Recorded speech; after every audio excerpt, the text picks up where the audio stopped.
Prigent, merci donc d'avoir accepté notre invitation. Vous êtes en charge de la campagne contre les expulsions forcées à Amnesty International France. On vient de le voir, donc cet exemple de cet homme chinois extrêmement courageux finalement, parce il a décidé de lutter seul contre les autorités locales et leurs programmes de développement routier.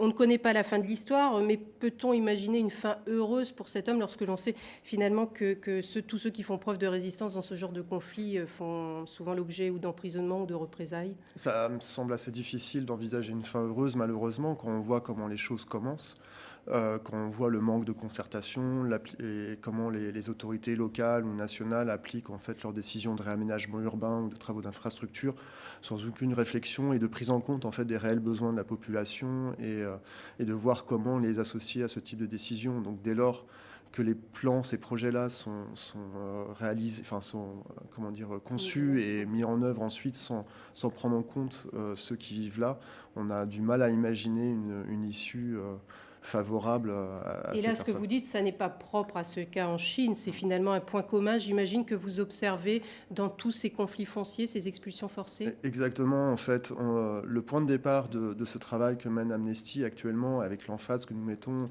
avec une campagne qui met l'accent sur la question des expulsions forcées, en fait, prend sa source sur la question des droits des habitants des bidonvilles et sur le fait que finalement, globalement, partout dans le monde, les autorités tendent à considérer que les habitants des bidonvilles ont moins de droits que d'autres, sont des citoyens finalement de seconde zone, voire ne sont pas citoyens du tout, et donc du coup ne prennent pas la peine de prendre leur positionnement, leur volonté, leur désir de vie, et finalement les décisions s'imposent aux habitants des bidonvilles très brutalement. Et en fait, Amnesty International s'intéresse à ces cas d'expulsion forcée. Pourquoi? Parce qu'en fait, au-delà du toit que la population n'a plus au-dessus de sa tête, c'est d'autres droits fondamentaux de l'être humain qui découlent de cette absence de droit au toit, je dirais. Exactement, en fait, il faut voir ça un peu comme des dominos qui tombent. Le premier domino qui va tomber et va entraîner d'autres droits dans la chute, c'est le droit au logement, effectivement, mais après va avoir un impact sur, pour ceux qui ont des familles, l'accès à l'éducation des enfants, l'accès aux soins également, quand les gens sont transplantés ailleurs, l'accès au travail.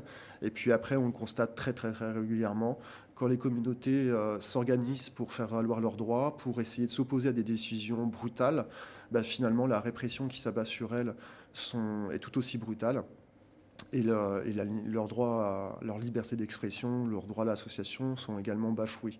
Donc il y a toute une kyrielle de droits finalement qui sont mis ensuite en péril à la base à partir de cette violation du droit au logement. Mais est-ce qu'il y a un droit international finalement qui entoure ces expulsions forcées? Il y a des lois? Alors il y a des textes cadres des Nations Unies qui expliquent en fait ce que l'on a le droit de faire et ce qu'il est interdit en fait clairement.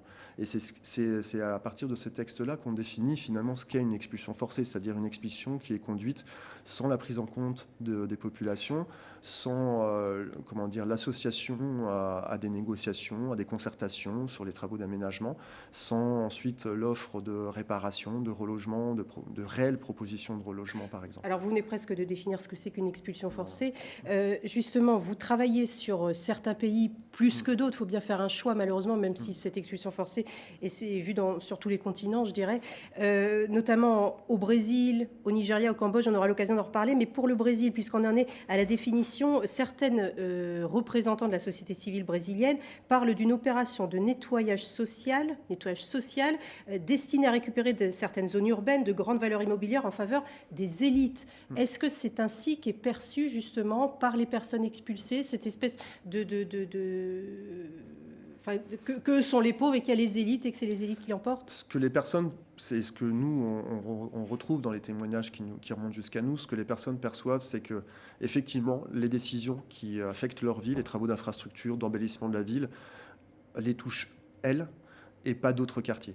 Là, vous parlez d'embellissement parce que sur le Brésil, Oui, c'est beaucoup pour faire place nette en vue des JO, des JO, de exactement, la Coupe avec du Monde des de gros foot travaux en d'infrastructure, 2014-2016. etc. Il y a une réelle ambition des autorités locales de nous montrer une belle image de la ville, comme on l'a vu souvent d'ailleurs dans ce type de contexte. Donc, ce que les gens constatent, c'est que ça tombe sur les quartiers les plus pauvres et pas dans d'autres quartiers. Donc, il y a un réel choix déjà, une considération que ces personnes-là, finalement, peut-être que leur vie valent moins que celles d'autres personnes, ou en tout cas qu'au final, elles ont moins de possibilités de s'opposer à ce type de décision, comme si elles avaient moins de droits que d'autres. On va parler du Cambodge en un mot. Il y a plusieurs communautés, plusieurs soucis de dossiers d'expulsion forcée sur place. On a Borei Keila, qui est un quartier de Phnom Penh. Il y a aussi ce fameux lac Bangkok, où 3000 familles ont été expulsées ces derniers mois, avec une personne, Tep Vanny, qui est finalement le porte-drapeau de cette contestation. Je crois qu'on la voit à l'image lors des manifestations à Phnom Penh. Lorsque Barack Obama est venu pour le sommet de l'ASEAN, elle a dit SOS, SOS, aidez-nous sur cette question des expulsions forcées. Ce cas au Cambodge vous a particulièrement frappé, Amnesty International? Il est particulièrement emblématique parce que on voit vraiment tout à fait la dynamique qui est à l'œuvre. On voit vraiment que les gens se prennent en main, les communautés se prennent en main, se battent pour leurs droits, qu'il y a un réel désir d'arriver à des solutions avec des propositions, des échanges, et que face à cela, face à ces démarches qu'elles ont depuis souvent longtemps, finalement, il y a une fin de non-recevoir assez brutale qui leur est opposée. Et ce cas est intéressant aussi parce que ça illustre bien la démarche que peut avoir Amnesty, qui n'est pas de se substituer aux populations, mais aussi finalement d'apporter un soutien, d'apporter un éclairage sur des cas très peu connus, pour que finalement l'opinion publique internationale puisse s'y intéresser, puisse s'emparer finalement des possibilités qui est offerte à tous de travailler sur ces cas-là. Et je crois d'ailleurs que Amnesty International présentera une pétition au Premier ministre cambodgien Hun Sen, justement pour essayer donc d'aider ces populations.